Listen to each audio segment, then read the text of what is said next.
bahas fokusnya dari hubungan atau jejak hubungannya ya. Ini persis sama dengan kita Indonesia. Secara kesamaan dari bangsa, bahasa dan agama ya sama. Palestina dengan Indonesia sama-sama pernah dihuni oleh berbagai bangsa. Jadi intinya antara Palestina dengan Indonesia sama-sama tidak boleh mengklaim non fisik bangsa kita sendiri pun saat ini masih terjajah. Itu udah sunatullah. Ada yang benar, ada yang salah gitu. Tidak ada yang abu-abu.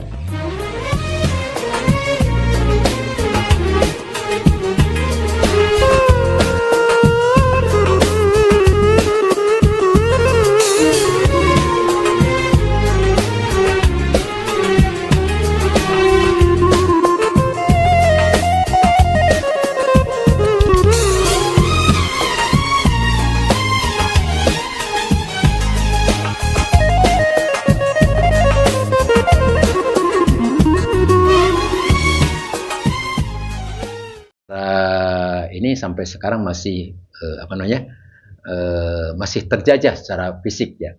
Nah, kok disamakan dengan Indonesia? Ya, Indonesia juga sama sih kalau menurut saya. Tapi mohon tadi kritikannya atau masukannya. Saya garis bawahi secara non fisik ya. Artinya kita sudah merdeka. Kalau Palestina masih berjuang ya, kita masih tapi sama-sama persamaannya kita ini negara Muslim yang dijajah ya, sama seperti Palestina. Palestina pernah dijajah oleh Inggris ya, sementara kita oleh berbagai bangsa. Lebih hebat lagi, kita ini oleh berbagai bangsa pernah menyicipi Indonesia ya, mulai dari Portugis ya, kemudian Spanyol, Portugal itu ya, wilayah timur, kemudian Spanyol ya, kemudian juga Belanda, kemudian Inggris, Jepang dulu ya, kemudian Inggris ya, atau juga kalau Jepang dikaitkan dengan sekutu ya Nika, sekutu ya, gabungan dari pasukan Amerika, Australia dan sebagainya. Nah, artinya hampir sama ya, kita sama-sama terjajah. Nah, sekarang kita secara fisik sudah terbebas mungkin ya dari penjajahan, tapi ya secara politik dan sebagainya yang dulu kita bahas ipolexos budhan kamrah gitu ya, ideologi, politik, ekonomi, sosial, budaya kita masih terjajah ya. Baik, jadi artinya secara keseluruhan kita masih berjuang sama-sama dengan saudara kita di Palestina memperjuangkan kemerdekaan ya, memperjuangkan kemerdekaan. Kalau yang satu ya belum diakui, kalau yang satu sudah diakui ya. Baik, sekarang hubungan secara geopolitik dan nation atau sya'biyah ya. Yang pertama, sama-sama berada di wilayah benua Asia ya, ini tidak perlu dibahas lah, karena kita sama-sama, kalau kita di Asia Tenggara, mereka di Asia Timur Tengah, sama-sama tidak mengakui status negara Israel. Jadi kita karena mungkin sama-sama pernah dijajah, jadi nggak mau mengakui Israel sebagai Palestina pasti nggak mau ya. Kita saja nggak mau, apalagi Palestina yang merasakan ya. Tadi seperti diungkapkan dalam mukadimah, Soekarno atau ini landasan negara kita ya, menjadi landasan negara kita di mukadimah undang-undang kita bahwa kemerdekaan adalah hak segala bangsa, bahwa penjajahan di atas dunia harus dihapuskan. Jadi kalau ada yang menyimpang dari prinsip-prinsip seperti ini, berarti itu kita sering mengatakan ini Yahudi pesek ya. Entah itu si Abu Janda, entah itu si Monica, entah itu siapa lagi yang kemarin yang muncul orang Sumatera itu ya. Nah, contoh-contoh ini termasuk yang kasus Minahasa kemarin ya, yang Bitung itu kan sangat aneh ya. Sangat anehnya kenapa ya? Ini apakah mereka nggak belajar sejarah, ataukah mereka korban informasi? Ini sama-sama kita dihadapkan dengan ini. Ataukah karena kan yang aneh itu di benak kita, kenapa kepolisian bisa mengizinkan 2 acara dalam waktu yang bersamaan? Dan yang anehnya ya, mereka ini acara kan pro Israel ya, yang grup Minahasa ini, kelompok mau ini mereka terlihat membawa senjata tajam. Jadi kelihatan sudah mempersiapkan. Jadi aneh ya, jadi aneh ini. Ya inilah sebetulnya kalau dilihat dari apa yang dikatakan oleh dulu Mendagri Sudomo yang masuk Islam, alhamdulillah ya, dia mengatakan sebetulnya kasus-kasus yang terjadi di Indonesia itu semuanya by design, ya, semuanya by design, semuanya ya jangan aneh, jadi semuanya pasti direncanakan, jadi tidak ada yang tidak semuanya by design. Ya. Baik, berikutnya lagi sudah tadi kita bahas ya, dihuni oleh berbagai bangsa, bahasa dan agama. Dan yang ini tinjauan politiknya ya, tinjauan yang terakhir adalah senasib sebagai negara yang terjajah dan saling mendukung kemerdekaan. Ini poinnya hampir sama dengan yang kedua, ke satu tadi. Baik, yang ketiga, hubungan agama Islam sebagai mayoritas. Hubungan kita dengan Palestina dan Indonesia ya, sama-sama didasarkan kepada kesamaan agama ya, agama yang Islam sebagai agama mayoritas. Lihat di tabel ini, secara identitas ini agama Islam ya, baik Palestina maupun Indonesia sama-sama. Ini mayoritas, kita bicara mayoritas, tidak bicara minoritas, karena tadi di awal sudah disebutkan bahwa Palestina ataupun Indonesia sama-sama ya mengayomi berbagai macam agama. Palestina dari dulu aman ya, sampai munculnya penjajah Zionis Yahudi ini 1948. Palestina aman terus ya, nggak ada konflik kecuali pada sebelum periode perang salib itu ya, perang salib konflik. Tapi sebelum perang salib atau setelah perang salib, setelah Salahuddin dan sebelum 1900 atau sebelum berdirinya negara Israel, itu agama tidak pernah ada terjadi konflik di Palestina. Yang tadi kita sebutkan ya, baik itu agama Islam, agama Yahudi maupun agama Kristen. Ya. Sama seperti di Indonesia. Indonesia juga adem ayem, ya. Adem ayem dari dulu, ya. Baik itu kepercayaan maupun yang beragama. Bahkan yang tidak beragama juga dilindungi kan, PKI dilindungi kan, aliran kepercayaan juga dilindungi gitu ya. Nah, termasuk yang dalam tanda petik agama Yahudi juga ya, sebetulnya diakui di Indonesia tapi tidak tertulis ya. Kita kan menyebutnya dalam pelajaran di sekolah hanya ada 5 agama yang diakui ya. Tapi pada dasarnya ada agama Yahudi. Bahkan kalau dilihat, ini kurang komplit judulnya. Harusnya hubungan kita dengan Israel juga. Ya. Justru hubungan dengan Israel, kalau dilihat dari bekas-bekas sejarah, ya hubungan dengan maksudnya dengan Yahudi, itu jejak Yahudi itu di Indonesia lebih dulu daripada Palestina mungkin. Ya. Mungkin ya. Karena kalau itu kata peneliti sejarah, dari segi makam, dari segi sinagog itu bahasa kitanya masjidnya orang-orang Yahudi. Ya, masjid yang tertua atau sinagog yang tertua ada di Minahasa. Yang kemarin itu muncul, kenapa kita bisa pahami kenapa mereka pro Israel. Termasuk yang ada di Jakarta, termasuk kuburan yang tertua ada di Jakarta, kuburan Yahudi ya, lambang Yahudi.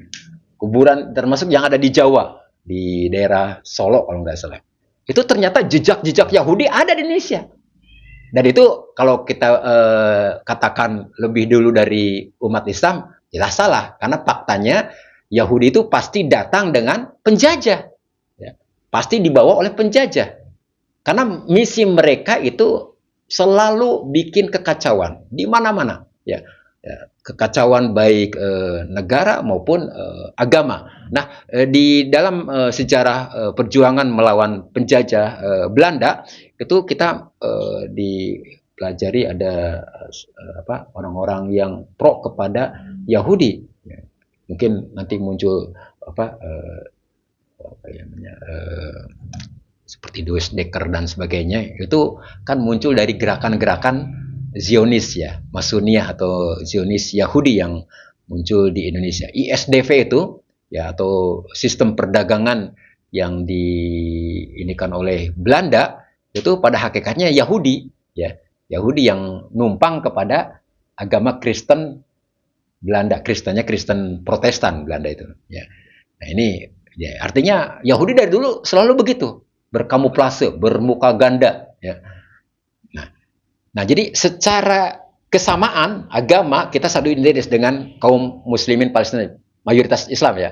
Yang kedua, secara akidah kita lebih partisi lagi. Secara bagian kita ini Muslim atau keislaman di Palestina dengan keislaman di Indonesia sama-sama berakidahkan bahasanya Ahlus Sunnah wal Jamaah. Ya. Ahlus Sunnah wal Jamaah ya, sama. Ya. Bukan seperti yang dituduhkan oleh sekarang ini katanya buatan Zionis atau apa namanya Syiah katanya dekat dengan Syiah. Tidak, ya. Ahlus Sunnah wal Jamaah, jelas itu Ahlus Sunnah wal Jamaah, ya. Walaupun nanti ada kedekatan-kedekatan wajar. Kalau kedekatan-kedekatan wajar, baik secara apa namanya secara akidah ataupun secara politik dan sebagainya ada. Termasuk Rasulullah sendiri kan dalam muamalahnya ada kedekatan dengan Yahudi, ya. Apakah kalau ada kedekatan, ada hubungan, ya, aktivitas bisa dikatakan Rasulullah berpahamkan Yahudi? Tidak. Hanya dalam urusan-urusan muamalah, ya, itu diperbolehkan. Ya. Nah, demikian juga, ya, kalau ada tokoh-tokoh kaum muslimin di sana, termasuk misalnya tokoh-tokoh Hamas Palestina yang saat ini kita bicarakan, itu mereka punya kedekatan dengan tokoh-tokoh Syiah, punya kedekatan dengan tokoh-tokoh Ikhwan Muslimin, yaitu hal-hal yang wajar, ya, hal yang wajar. Kenapa? Karena nanti ada secara politik, ya, kita dibuat oleh orang-orang Yahudi, ya, politiknya itu di farik tasud atau bahasa akhirnya bahasa penjara divide et impera, ya, pecah belah, politik belah bambu, ya, farik tasud artinya pecah-pecah, kamu akan berkuasa. Ini, ya. Sehingga kalau secara akidah keseluruhan, ya. Nah, secara fikih, ya, kita ini punya kedekatan dengan Palestina, sama-sama Syafi'i. Cuman bedanya kalau Palestina itu asal mula, ya, mazhab Syafi'i. Karena Al-Imam Syafi'i secara story dilahirkan di mana? Di Palestina. Palestina justru di Gaza, ya. Di Gaza ini yang sedang kita bicarakan, di Gaza, ya. Ya. Dan kita di Indonesia, kaum muslim Indonesia yang konon bermazhab Syafi'i, mayoritas bermazhab Syafi'i, itu sayangnya tidak kurang dekat atau hanya mungkin karena kebanyakan di kita awam mayoritas hanya ikut-ikutan saja, tahu Syafi'i, kita mau Syafi'i, tidak tahu Syafi'i itu siapa, di mana lahirnya gitu. Padahal Syafi'i itu lahir di Gaza, di Palestina. Apa buktinya kaum muslimin di Indonesia tidak begitu tahu terhadap Al-Imam Syafi'i?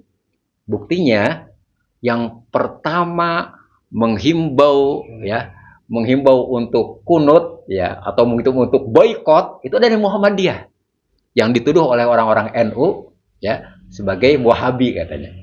Mana Muhammadiyah yang memboikot? Harusnya kan yang pertama menghimbau boikot ada siapa?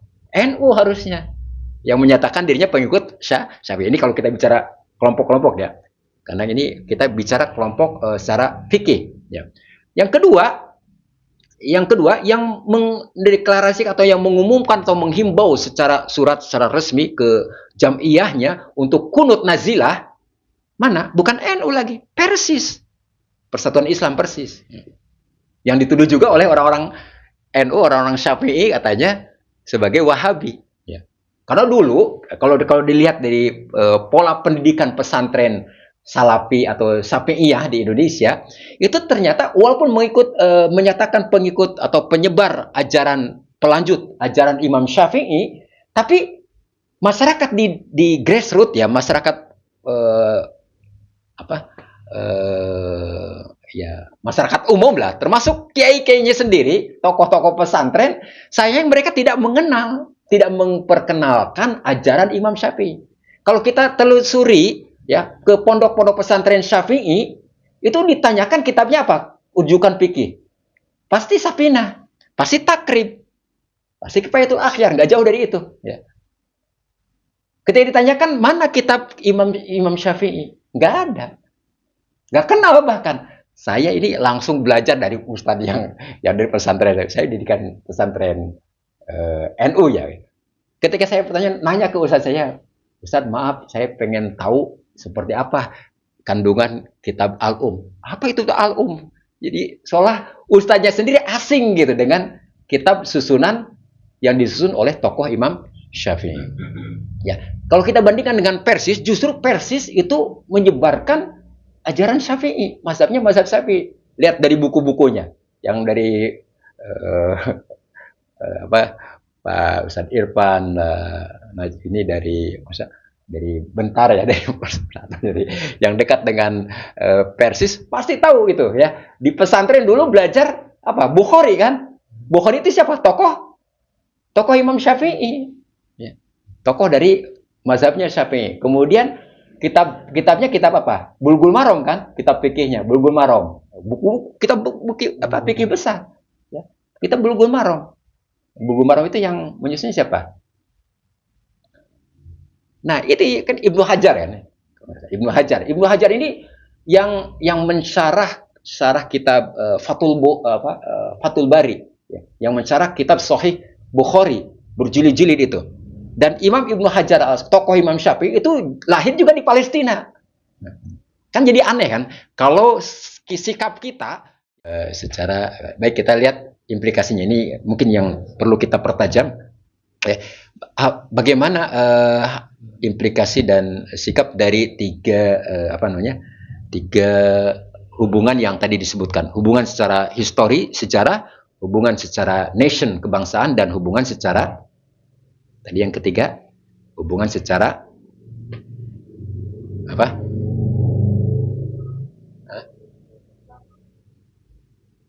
agama, din ya. Jadi yang pertama sejarah secara umum, yang kedua politik ya, kita bicara kekinian, yang ketiga hubungan agama ya, hubungan agama. Baik, hubungan agama tadi sudah dibahas ya tadi. Oke. Nah, ini hubungan agama sudah dibahas. Baik, kita lanjutkan lagi. Implikasinya apa? Ada hal-hal yang kita sepakati, ada yang sifatnya debatable, ya. Yang sepakati itu maksudnya secara umum, secara mayoritas, ya, kita sepakat, ya. Yang pertama, antara Palestina dengan kita Indonesia sama-sama punya konsep tadi dari tiga hubungan tadi, ya, bahwa kita ini sama-sama dari jenis manusia. Ini supaya kita nanti timbul sikap yang ingin kita harapkan ya. Apa dari kesamaan yang kita sepakati. Walaupun nanti ada perbedaan, terutama dari kelompok Yahudi ya, yang mereka menganggap kita ini goyim. Mereka menganggap ini goyim, atau mereka menganggap secara eksklusif atau chauvinisme ya, mereka menganggap dirinya lebih baik ya. Yahudi itu katanya bangsa pilihan Tuhan. Ya. Klaim-klaim seperti itu ya nanti itu diperdebatkan. Artinya itu nanti walaupun ini kalimatnya dimasukkan ke dalam debatable, artinya diperdebatkan. Ya. Nah, yang keduanya sama-sama kita ini antara Palestina dengan Indonesia ini sama-sama ya mengikuti ajaran agama Samawi, ya, agama Nabi Ibrahim alaihissalam yang lurus, ya, yang sama-sama mentauhidkan. Sama-sama mentauhidkan pada Allah Subhanahu wa taala. Ya, walaupun nanti ada terjadi dari perbedaan dari sisi ilmu dan amal. Karena ini sisi ilmu dan amal yang membedakan karakter antara An'am ta'alaihim al-maghdub dengan ad-dallun. An'am ta'alaihim diwakili oleh umat Islam dalam tafsir Ibnu Katsir ya.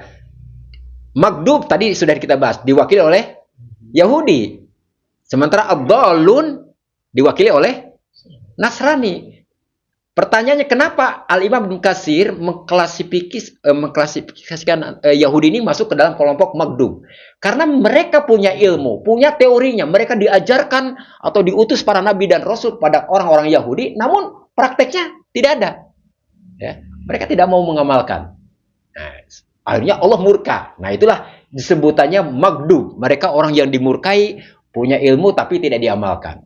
Sementara orang Nasrani disebut orang yang sesat, karena mereka orang sama punya semangat beramal soleh, beribadah. Mereka orang yang baik. Tapi sayang amalia ibadahnya, amal solehnya ini tidak didasari dengan keilmuan. Artinya mereka bahasa kitanya mereka berkreasi. Kalau bahasa akidah kita itu mereka terlalu banyak bid'ahnya. Termasuk nama Kristen sendiri, ya itu kan bahasa bid'ah. Nama Yesus itu bid'ah, nggak ada. Nabi Isa menurut mereka gitu ya. Isa menurut mereka, atau Yesus menurut mereka itu kan versi agama Romawi, versi penjajah. Romawi itu penjajah, sementara Yesus menurut akidah mereka, menurut orang Kristen adalah orang mana? Orang Samaria, orang Ibrani, orang Yahudi, orang Palestina. Orang Palestina itu agamanya apa? Bahasanya. Agamanya pasti Yahudi, tapi bahasanya ada beberapa versi. Ada itu kemungkinan bahasa Ibrani, kemungkinan bahasa Samaria yang digunakan oleh Nabi Isa, atau mereka menyebutnya Yosua atau Yesus. Nah, sebutan Yesus sendiri itu kan ciri khas bahasa penjajah, yaitu Romawi. Yang ujungnya us itu pasti dari Romawi, Yunani Romawi. Kita menyebutnya bahasa Latin, ya. Ujungnya us, Kopernikus, Augustus, apalagi Julius. Ya, pokoknya yang us itu, ya. Tidak termasuk Agus ya, Agus beda Agus. Kalau Agus, ya itu ciri khas. Artinya termasuk Kristus dan Kristen itu muncul dari istilah penjajah. Jadi Kristen ini mereka tidak mau tahu, termasuk simbol simbol sucinya, simbol gerejanya, ya bangunannya simbol salib. Bagaimana mungkin Tuhan mengajarkan, ya? Kalau menurut keyakinan mereka, Tuhannya saja mati dengan tergesa-gesa. Nah, kalau kita kan Tuhannya mati dengan tenang. Gitu. Tuhannya mati dengan tergesa-gesa karena dikejar-kejar terus sampai disalib. Ya. Kapan mengajarkannya? Oh, ini nanti jadi agama kamu ya. Ini jadi simbol. Bahasa kita kalau Islam itu simbolnya kubah atau bulan atau apalah gitu ya. Seperti itu. Enggak sempat. Artinya semua hal-hal yang dilakukan, amal ibadah yang dilakukan oleh orang Nasrani lebih kepada kreativitas, atau kita menyebutnya bid'ah, termasuk cara mereka beribadah, ya. Mereka nyanyi-nyanyi segala macam kan nggak ada, ya, nggak ada nyanyi-nyanyi atau sekarang yang tidak terlalu. Nah, itu sisi dolun. Sementara an'amta atau kita dinisbah pada kaum muslimin atau mukmin, kenapa? Karena apa yang kita yakini harus didasarkan dengan ilmu, dan ilmu itu tidak akan memberikan manfaat kalau tidak diamalkan. Bahkan Al-Quran dalam surat As-Saff, surat yang ke-61 ayat 2, Allah mencela orang-orang yang ngajak, bisanya omdo ngomong doang ya, teori-teori tapi prakteknya enggak ada ya. Kabur maqtan indallah an taqulu ma la taf'alun. Dosa besar di sisi Allah engkau mengatakan sesuatu yang tidak kau kerjakan. Itu prinsip Islam ya. Jadi harus selaras antara ilmu dan amal ya. Amalnya harus berdasarkan ilmu, ilmunya harus diamalkan. Ya. Nah, hal yang masuk debatable yaitu tadi klaim Israel sebagai kaum pilihan Tuhan. Ya, tidak perlu kita bahas karena ini didasarkan atas keyakinan orang-orang Yahudi. Ya, didasarkan pada kitab suci mereka. Yang kedua, klaim Israel tentang status Palestina sebagai tanah yang dijanjikan atau the promised land. Ya. Yang ketiganya kita lihat dukungan UNO atau PBB dan negara-negara penjajah lah gitu ya, negara-negara penjajah lebih tepatnya terhadap eksistensi Zionis Israel atau Israel dalam tanda petik, artinya sebutan Israel ini adalah deklarasi mereka ya, karena dunia yang di versi mereka ya mengakui ya mulai munculnya tahun 48 gitu ya keberadaan negara Israel. Sementara Palestina tidak ya, walaupun itu Inggris membagi-bagi, tapi kok Palestina tidak, sampai akhirnya diperjuangkan oleh muftinya, oleh tokoh-tokohnya, termasuk diakui oleh negara-negara Islam. Nah, di sini nanti ada hubungan, mulai hubungan dekatnya antara Palestina dengan kita Indonesia adalah dari sisi ini ya, sebutan untuk status kenegaraan Palestina maupun Indonesia itu sangat erat hubungannya. Mulai dari sana kalau secara tadi geopolitik. Karena yang pertama kali ketika Soekarno-Hatta menyatakan kemerdekaan, yang pertama kali mengakui kemerdekaan kita, karena eksistensi sebuah negara harus 3 kan. Yang pertama harus ada wilayah, yang kedua harus ada penguasanya, dan ada rakyatnya, yang keempat yaitu harus ada pengakuan secara de jure, ya, pengakuan. Nah, pengakuan yang dituntut, yang harus ada itu muncul bukan dari negara penjajah, ya, nggak mungkin lah. Belanda saja baru setahun kemarin masih, lihat, tahun kemarin masih belum secara real, ya, menyatakan melepaskan Indonesia, ya, belum mengakui. Bahkan Jepang sampai hari ini nggak mengakui. Itu sejarah penjajahan Jepang, sejarah penjajahan Belanda tidak ada dalam buku sejarah mereka, ya, dihilangkan. Ini liciknya mereka, ya, dihilangkan sejarah penjajahan terhadap Indonesia ini, ya. Nah, artinya gini, bahwa yang mengakui negara Indonesia ini kemerdekaannya adalah negara-negara Arab, dalam hal ini negara Islam. Yang pertama adalah Mesir, ya, yang kedua termasuk itu Palestina, ya, muftinya yaitu Said Amin, ya, Amin Al-Husaini itu. Kemudian Irak dan negara-negara Islam, yang kemudian itu membentuk yang sekarang kita kenal dengan Konferensi Asia Afrika di Bandung itu. Ya, itu kan kebanyakan negara-negara yang diundang oleh Soekarno itu adalah negara-negara yang memang mengakui kedaulatan Indonesia, ya, negara Indonesia. Israel tidak, karena Indonesia termasuk tadi, ya, kita satu blok dengan orang-orang yang baik. Sisi lain yang masuk kategori debatable adalah tuduhan PBB dan negara-negara penjajah terhadap eksistensi Hamas, ya, Hamas sebagai teroris. Nah, ini kan yang tadi standar ganda yang diterapkan oleh dunia sekarang ini, ya. Mereka selalu menyebut, ya, Hamas ini teroris. Selalu sekarang ini yang dipermasalahkan, kenapa Hamas menyerang tanggal 7 Oktober? Selalu 7 Oktober dipermasalahkan, ya. Padahal sebelum tanggal 7 Oktober ada tanggal 6 Oktober kan? Sebelum tanggal 6 Oktober ada tanggal-tanggal berikutnya, ada tahun 1948 sebagai awal mula bencana, ya, mulai berdirinya negara Israel. Itu mulai muncul masalah di sana sebetulnya. Kenapa dipermasalahkan mulai tanggal 7 Oktober yang sekarang ini, ya, sehingga menyematkan dengan mudahnya Amerika sampai sekarang menyebatkan Hamas atau Palestina ini sebagai teroris, ya. Tentu kita kan tidak mau, sama seperti Indonesia kaitannya. Indonesia dulu disebut oleh Belanda itu ekstremis gitu, ya. Ya, karena kita memperjuangkan kemerdekaannya, ya. Dan secara logika juga hampir semua negara, karena semua negara itu ada wilayah dan ada cara pengakuan wilayah yang secara diakui oleh dunia. Itu kan nggak mungkin kalau saya misalnya saudara-saudara kita yang datang dari Suriname atau dari mana lagi, yang orang-orang Indonesia itu yang menyebar, atau yang dari Malaysia, ya, yang dari Singapura, yang wajah-wajah, ya, Melayu, ya, gitu, yang Melayu, termasuk dari Patani, Thailand, kemudian datang ke Indonesia, kemudian tiba-tiba ngomong, ya, oh, ini tanah nenek moyang saya, dulu saya asalnya dari Jawa nih, ya. Kan nggak mungkin. Dari mana, Pak? Nah, Yahudi seperti itu datang ke Palestina sama, ya, ngaku-ngaku gitu. Ini tanah kelahiran nenek moyang kami gitu, ya. Nah, kasusnya sama. Jadi bagaimana Palestina, kaum muslimin Palestina secara ini, walaupun saya menyebut secara mayoritas karena di sana juga ada korban orang-orang Kristen atau orang termasuk orang Yahudi yang yang bukan kelompok yang nyeleneh gitu, Yahudi ortodok yang mereka tidak setuju dengan pendirian negara teroris ini. Baik, yang paling penting